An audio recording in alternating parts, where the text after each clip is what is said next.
Assalamualaikum warahmatullahi wabarakatuh. Selamat pagi dan salam bahagia untuk kita semua. Pertama-tama saya mengucapkan terima kasih kepada bunda-bunda yang telah hadir hari ini, yang telah menyempatkan waktu, dan sebagaimana hari ini hari Sabtu yang tentunya waktu bersama keluarga itu adalah hari Sabtu ini. Pertama-tama marilah kita panjatkan kehadirat Allah Subhanahu wa Ta'ala, karena dengan rahmat dan kuasa-Nya lah alhamdulillah kita dipertemukan di tempat ini. Selawat serta salam kepada junjungan Nabi besar Muhammad sallallahu alaihi wasallam. Semoga limpahan rahmatnya akan tersampaikan kepada kita sekalian. Terima kasih. Sebelumnya saya ingin memperkenalkan diri dulu.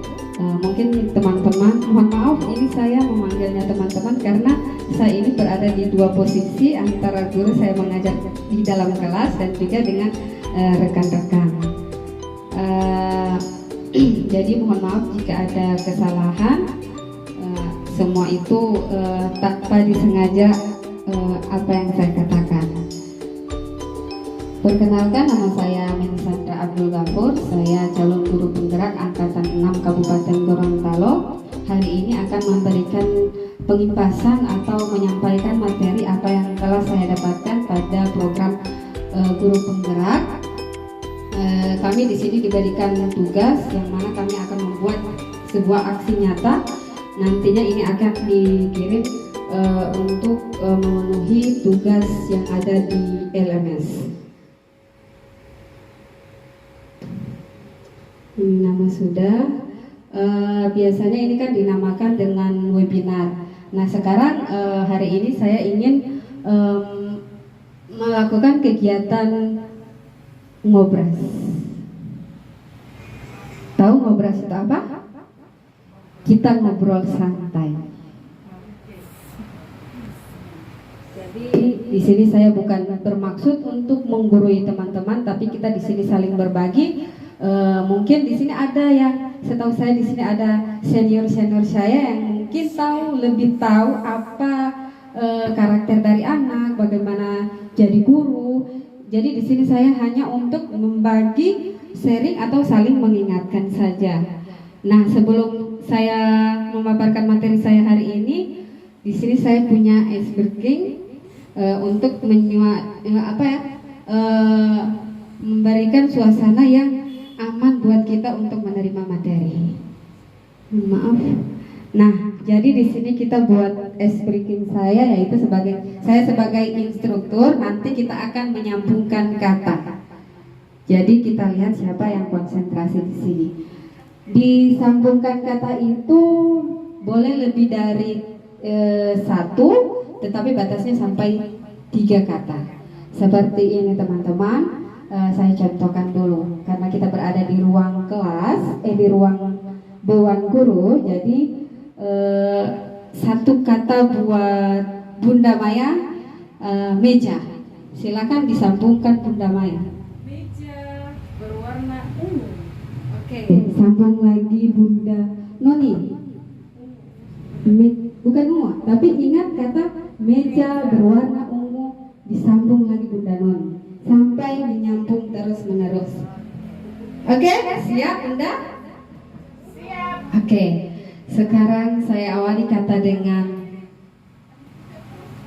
jilbab. Bunda ini Warna. jilbab warna, seperti itu. Ulang lagi, kurang fokus Bunda ini.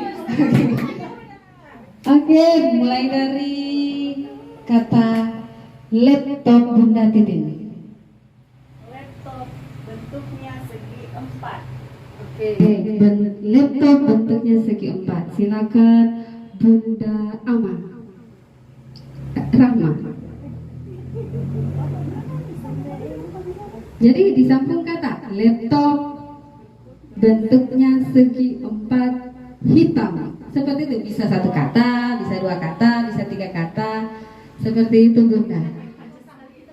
Jadi sambung menyambung terus dia. Jadi kalau yang tidak ingat berarti daya ingatnya sudah pensiun 3. Oke, kita lagi satu kali lagi ya. Kita uji konsentrasi buat teman-teman. Dari kata meja Bunda Noni. Meja, tempatku untuk menulis. Silakan Bunda Indah. Meja segi empat. Salah. Ternyata belum konsentrasi. Meja apa Bunda Noni? Menulis. Iya, sambung menyambung. Ternyata belum ada yang paham. Oke, langsung saja. Langsung saja saya akan memberikan materi saya hari ini, yaitu tentang penerapan budaya positif. Nah, kita mengetahui penerapan budaya positif itu seperti apa. Jadi kita ingin cari tahu dulu budaya positif itu apa, teman-teman. Nah, di sini budaya positif adalah pembiasaan yang bernilai positif. Seperti apakah pembiasaan yang bernilai positif? Nah, kita bisa ambil contoh di sini perbandingannya dengan hidup tumbuh-tumbuhan seorang petani. Dalam hakikatnya sama kewajibannya dengan seorang pendidik yang menanam padi misalnya hanya dapat menuntun tumbuhnya padi.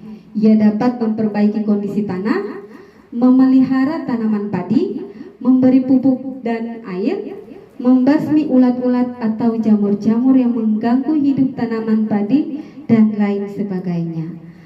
Dari uraian tersebut, kita dapat memahami bahwa sekolah diibaratkan sebagai tanah yang dapat kita lakukan, yaitu mencocok tanam.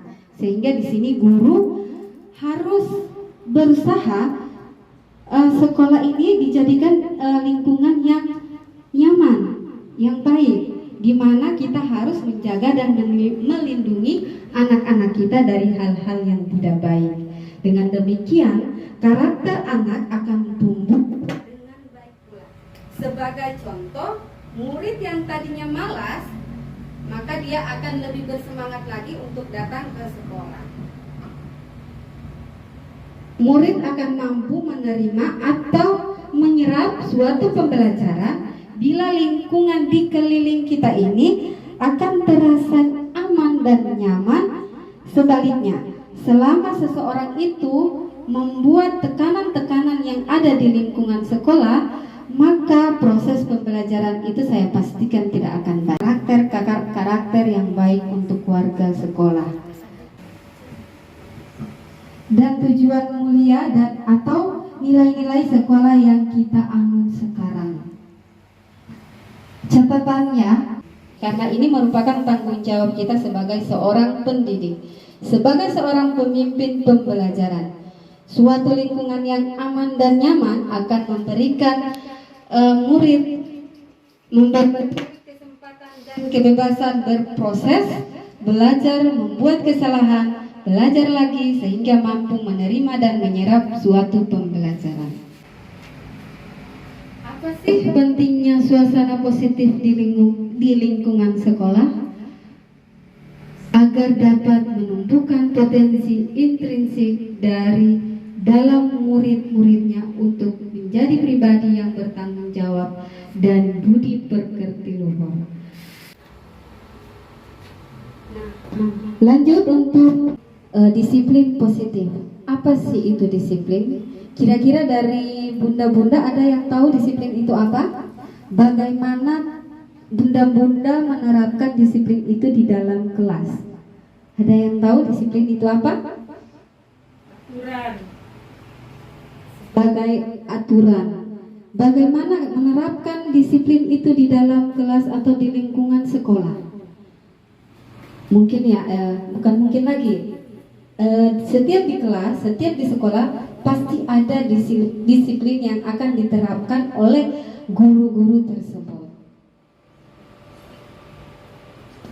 Nah, di sini menurut Ki Hajar Dewantara maupun Dian Gosen mengartikan disiplin sebagai kontrol diri agar dapat mencapai suatu tujuan, mulai yakni mengacu pada nilai-nilai. Selanjutnya untuk motivasi perilaku manusia. Motivasi perilaku manusia ini ada 3. Itu yang pertama untuk menghindari ketidaknyamanan atau hukuman. Yang kedua untuk mendapatkan imbalan atau penghargaan dari orang lain. Ketiga, untuk menjadi orang yang mereka inginkan atau menghargai diri sendiri dengan nilai-nilai yang mereka percayai. Dari ketiga motivasi ini, dalam mewujudkan disiplin positif yang harus ditanamkan dalam anak adalah itu nomor 3. Karena di sini pada poin 3 ini memiliki motivasi, mereka telah memiliki motivasi intrinsik yang berdampak jangka panjang atau motivasi yang tidak berpengaruh pada hukuman atau penghargaan. Nah, kebutuhan dari dasar manusia itu, seluruh tindakan memiliki tujuan tertentu. Dari semua bagan di gambar ini memiliki tujuan tertentu. Semua yang kita lakukan adalah usaha yang terbaik untuk mendapatkan apa yang kita inginkan. Tetapi ketika kita mendapatkan apa yang kita inginkan, sebetulnya saat itu kita sedang memenuhi satu atau lebih dari satu kebutuhan dasar kita. Ini adalah kebutuhan dasar diri kita sendiri. Ketika seorang anak melakukan suatu perbuatan yang bertentangan dengan nilai kebajikan atau melanggar peraturan, hal itu sebenarnya dikarenakan mereka gagal memiliki kebutuhan dasar mereka sendiri.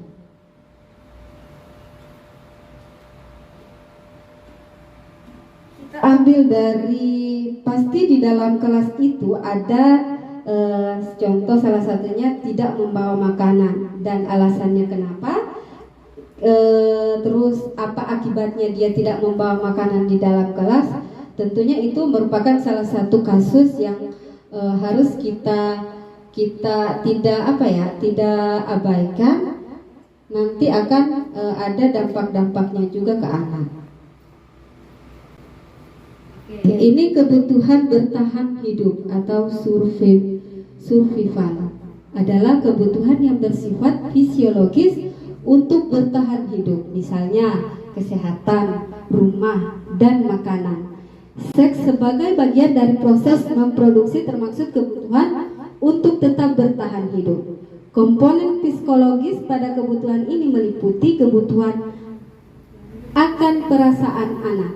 Dalam kasus yang tadi ya, dalam kasus ada di dalam kelas itu, kenapa dia tidak membawa makanan? Karena di sini orang tuanya tidak membawakan bekal makan siang. Maka kebutuhan dasar sedang berusaha dipenuhi oleh anak tersebut, yaitu kebutuhan untuk bertahan hidup atau survival.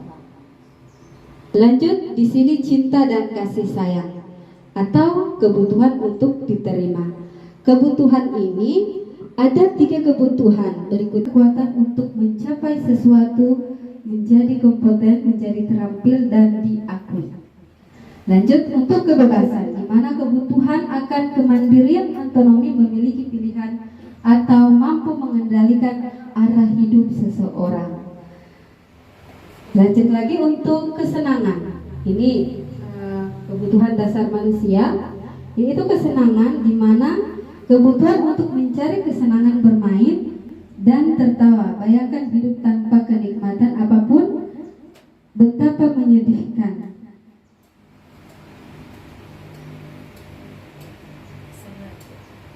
Lanjut untuk keyakinan kelas. Membuat keyakinan atau prinsip dasar bersama diantaranya antara guru dan murid, dan itu mendapat nilai-nilai kebajikan yang disepakati bersama. Kenapa keyakinan kelas bukan peraturan kelas?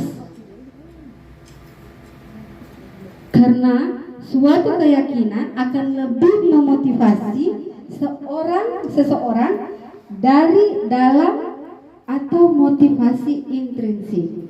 Seseorang akan lebih tergerak atau bersemangat untuk menjalankan keyakinannya daripada hanya sekedar mengikuti aturan-aturan yang dibuat oleh guru. Jadi kita di dalam kelas itu, kebanyakan juga saya di dalam kelas, saya sendiri yang akan memberikan aturan-aturan kepada anak. Seharusnya kita melakukan keyakinan, membuat kesepakatan bersama, memunculkan apa aturan yang ada di dalam kelas bersama anak-anak agar mereka di sini tidak tertekan, tidak merasa ditekan. Karena ketika mereka akan melakukan aturan yang kita buat, maka itu bisa jadi membuat mereka tidak nyaman. Seperti itu bunda-bunda.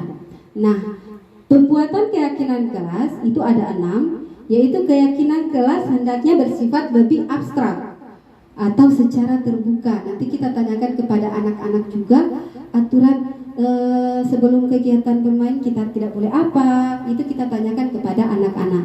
Terus yang kedua, keyakinan kelas dituliskan berupa pernyataan-pernyataan universal. Dan juga pertanyaan keyakinan kelas senantiasa dibuat dalam bentuk positif. Keyakinan kelas hendaknya tidak terlalu banyak, bisa 1 atau 2 saja. Yang penting dapat memahami anak tersebut dan tidak membuat penekanan kepada mereka. Keyakinan kelas sebaiknya sesuatu yang dapat diterapkan di lingkungan sesuai dengan kondisi. Semua warga sekolah hendaknya ikut berkontribusi dalam pembuatan keyakinan kelas lewat kegiatan bermain. Contohnya di dalam kelas warga sekolah itu antara kita bersama murid. Nah, di sini kita mempunyai 5 posisi kontrol. 5 posisi kontrol ini nantinya kita akan amati kita berada di posisi kontrol apa. Sebagai penghukum, sebagai pembuat orang merasa bersalah, sebagai teman, sebagai pemantau, atau sebagai manajer. 5 posisi kontrol yang saya jelaskan tadi, mari kita sama-sama menyimak video yang akan saya tampilkan ini. Disimak ya bunda-bunda.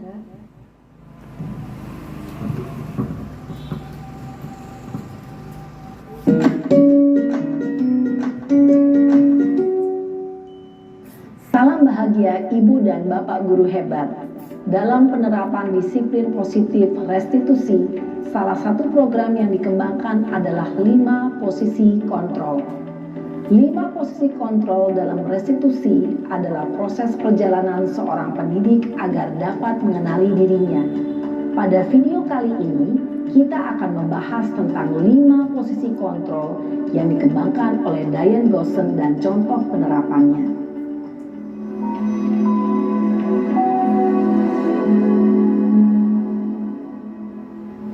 5 posisi kontrol itu adalah 1. Posisi penghukum, 2. Posisi pembuat merasa bersalah, 3. Posisi teman, 4. Posisi pemantau atau monitor, dan 5. Posisi manajer.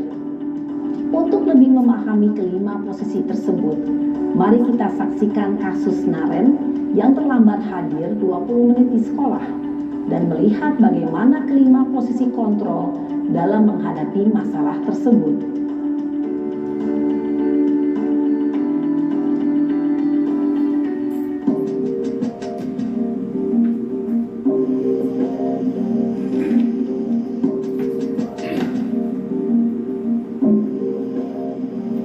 Naren, sini kamu. Selamat Selalu terlambat. Kamu deh, pasti terlambat. Maaf Bu, saya... Apa? Apa coba? Alasan kamu apa lagi? Kapan sih kamu tidak terlambat? Malas sekali ya kamu jadi anak. Saya... Dasar pemalas. Gak kapok-kapok sih kamu. Sudah berapa kali terlambat? Sana, kamu keliling lapangan basket 2 kali. Kenapa saya harus keliling lapangan basket, Bu? Kenapa? Kamu melawan ibu? Berani-beraninya jawab. Sudah terlambat, masih berani jawab pula. Sekarang, keliling lapangan basket 5 kali sekalian. Biar kapok. Cepat. Pergi sana ke lapangan basket. Posisi penghukum biasanya berbicara dengan nada tinggi, menghardik, menunjuk-nunjuk, menyakiti, dan menyindir. Hukuman bisa berupa fisik maupun psikis. Ibu dan bapak guru hebat. Dampak yang terjadi pada murid ketika guru berada pada posisi penghukum adalah murid cenderung akan memberontak, bahkan menyimpan dendam.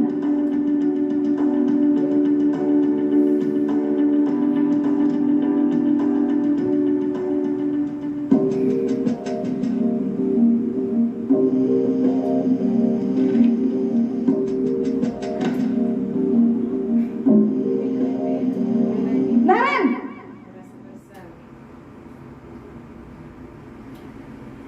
Selamat pagi, Bu. Naren. Kamu kenapa terlambat lagi, nak? Ya Tuhan, Naren. Kamu senang ya bikin ibu susah ya? Kalau kamu terlambat lagi, nanti ibu yang ditegur bapak kepala sekolah, nak. Disangka ibu tidak bisa membina kamu. Duh, gimana ini? Maaf, Bu. Duh, Gusti Naren. Kamu suka ya kalau ibu ditegur bapak kepala sekolah? Terus, sekarang ibu harus tulis apa ini di buku absen? Ini kamu sudah sering terlambat loh. Ibu harus apa coba? Maaf, Bu. Maaf sekali. Ya sudah, lain kali jangan bikin ibu susah lagi ya nak ya. Ibu tidak akan kuat lagi kalau kamu begini terus. Bisa jantungan kalau ibu ditegur bapak kepala sekolah. Sana cepat ke kelas. Maaf ya, Bu. Maaf sekali. Posisi pembuat rasa bersalah berbicara dengan nada tenang, cenderung lembut. Namun kata-kata yang diutarakan membuat murid merasa menjadi orang yang gagal, memandang buruk dirinya sendiri, merasa tidak berharga, dan tidak sanggup membahagiakan orang lain. Ketika guru mengambil posisi pembuat rasa bersalah, murid akan menganggap dirinya yang bersalah dan ia akan menyimpan emosi negatif tersebut di dalam dirinya.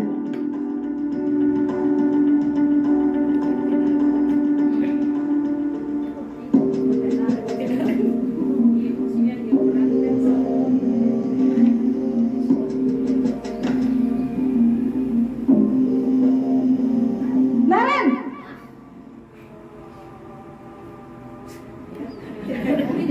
Selamat pagi, Bu. Wah, sudah jam berapa ini nak? Terlambat lagi ya sayang. Iya, Bu. Habis ibu saya lupa bangunkan saya, Bu. Kamu malah menyalahkan ibu kamu. Kamu bukannya anak yang larinya paling kencang. Kok terlambat sih?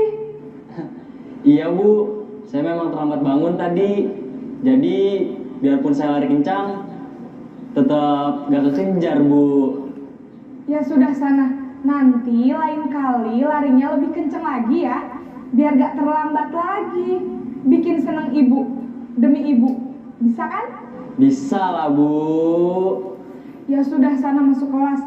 Ibu beresin urusan absen kamu. Kamu ini ada-ada saja. Dalam posisi teman, guru berbicara dengan nada suara ramah, akrab, cenderung bersenda gurau untuk menjaga suasana tetap santai. Murid akan merasa senang, aman, dan akrab dengan guru.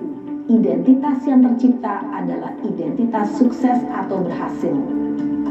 Namun, perlu diingat, karena ini masih dorongan eksternal, maka ada faktor ketergantungan dari murid kepada orang tertentu. Di sini, guru absennya, sehingga di lain waktu, murid bisa berperilaku baik, namun hanya kepada orang-orang tertentu saja.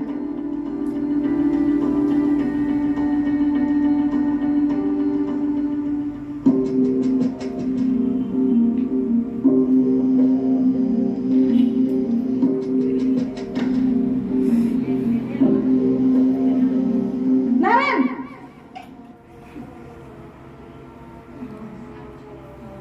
Selamat pagi, Bu. Naren, apa peraturan sekolah kita tentang jam berapa kita harus masuk sekolah, nak? Kita harus di sekolah jam 7, Bu. Iya betul, sekarang sudah jam 7.20. Naren sudah tahu konsekuensinya jika terlambat hadir. Paham, Bu. Saya harus tinggal kelas pas jam istirahat selama 20 menit. Iya benar, konsekuensinya demikian. Jadi nanti jam 9.30 pas istirahat, kamu harus tinggal di kelas, kerjakan tugas tambahan untuk ketertinggalan kamu, ya. Baik, Bu. Posisi pemantau mengandalkan penghitungan atau data untuk mengontrol murid. Guru mengarahkan murid berdasarkan peraturan dan konsekuensi. Seorang pemantau menunjukkan bahasa tubuh dan ekspresi wajah yang datar dan cenderung formal.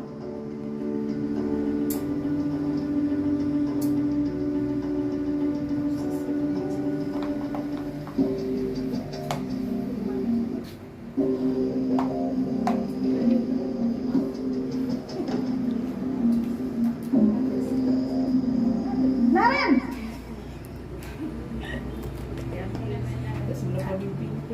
Selamat pagi, Bu. selamat pagi Naren. Maaf, Bu. Saya terlambat. Iya, sekolah masuknya jam 7, sekarang sudah jam 7.20. Jadi sekarang bagaimana ini Naren? Maaf, Bu. Saya lupa setel alarm saya semalam. Baiklah, menurut kamu, keyakinan sekolah yang mana yang perlu kamu tingkatkan? Menghargai diri sendiri dan orang lain mungkin ya, Bu. Setuju. Jadi, apakah Naren meyakini prinsip saling menghormati tersebut? Iya, Bu. Saya meyakininya. Apakah Naren bersedia memperbaiki masalah keterlambatan ini? Bersedia, Bu. Bagaimana kamu akan perbaiki masalah keterlambatan ini? Saya akan coba untuk tidak lupa menyetel alarm saya, Bu. Baik, kalau Naren lupa menyetel alarm di rumah, ada orang yang kira-kira bisa bantu mengingatkan tidak? Ada, Bu. Kakak saya, Kak Emma. Ada lagi selain Kak Emma? Selain Kak Emma, ada ibu saya. Baik, jadi yang mengingatkan Naren adalah Kak Emma dan ibu kamu ya? Kira-kira akan mulai start alarm kapan nih Naren? Setelah pulang sekolah, akan segera saya lakukan.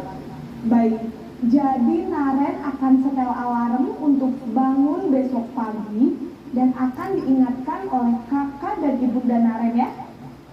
Ada lagi yang mungkin perlu dilakukan Naren agar tidak terlambat bangun lagi. Tidak ada, Bu.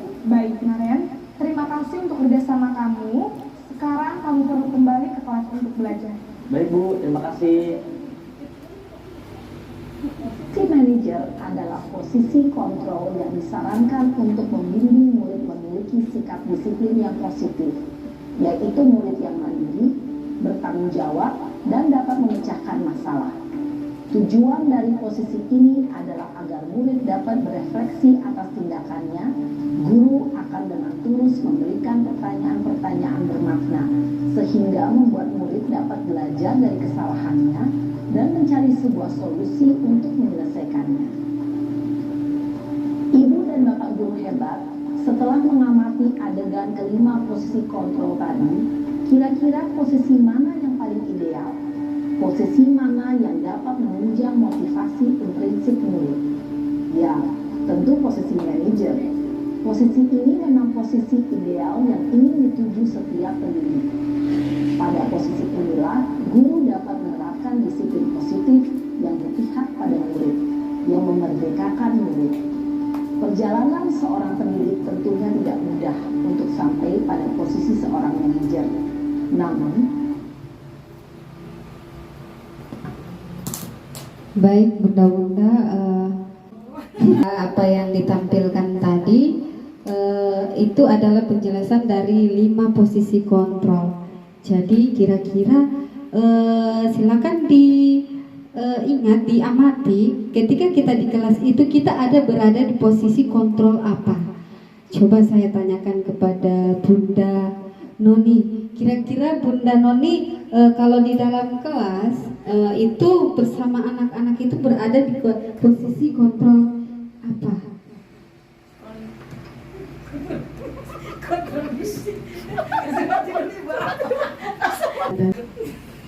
Terima kasih atas kesempatan yang diberikan. Terkait dengan video yang dipaparkan tadi, posisi saya kalau dengan anak-anak di kelas itu posisi kontrol sebagai teman dengan anak-anak. Terima kasih, Bu. Nah, saya tanya kembali untuk bunda yang lain, kira-kira berada di, kalau di sekolah atau di kelas itu kira-kira bunda berada di posisi apa? Coba bunda, siapa ini bunda? Bunda Siska.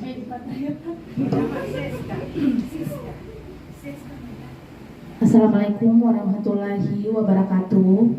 Terima kasih kesempatan yang diberikan kepada saya. Di sini saya dalam berapa ini? 5 kontrol ya. Iya, 5 kontrol ini saya bisa memilih kontrol manajer. Di sini kontrol manajer itu kalau menurut saya sebagai guru, pengalaman saya sebagai guru TK, di dalam kelas itu misalnya ada anak yang terlambat atau anak itu berbuat salah, saya tidak langsung menghukum atau bagaimana caranya. Misalnya saya tanya dulu kenapa dia terlambat, kenapa dia melakukan kesalahan. Ya. Dari situ kan kita tahu bagaimana kita cara menanggapinya, bagaimana cara kita mengatasi anak yang seperti itu, yaitu dengan cara kontrol, dengan itu cara kontrol manajer ini. Kita bisa memerdekakan anak tersebut, tapi kita tidak bisa juga biarkan anak tersebut itu melakukan seenaknya seperti itu.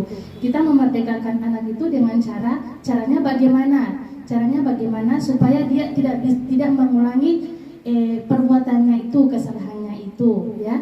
Kita tanya sampai kenapa dan caranya bagaimana supaya kesalahannya itu tidak diulangi lagi, seperti itu. Terima kasih. Ya, untuk posisi kontrol yang ke posisi manajer, yaitu dimana kita sebagai guru akan memberikan rasa tanggung jawab kepada anak tersebut. Artinya kita di sini, posisinya kita di sini memberikan solusi kepada anak, bagaimana kita menyelesaikan masalah tersebut. Itu adalah posisi kontrol yang terdapat pada manajer.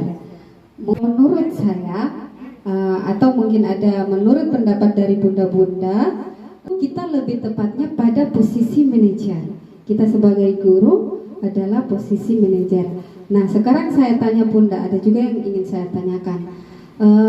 Bunda tahu tidak apa bedanya sanksi sama hukuman? Sama tidak? Sama bunda? Hukum sama sanksi? Ya, jelas dia beda ya bunda-bunda, karena hukuman itu akan dilakukan dengan tidak sesuai dengan kesalahannya. Kalau sanksi dia akan berupa dia juga konsekuensinya sesuai dengan apa yang ia langgar, aturan yang ia buat. Jadi kita amati saja saat kita di dalam kelas kita melakukan apa kepada anak, kita ada di posisi kontrol yang mana. Lanjut yang terakhir itu segitiga restitusi.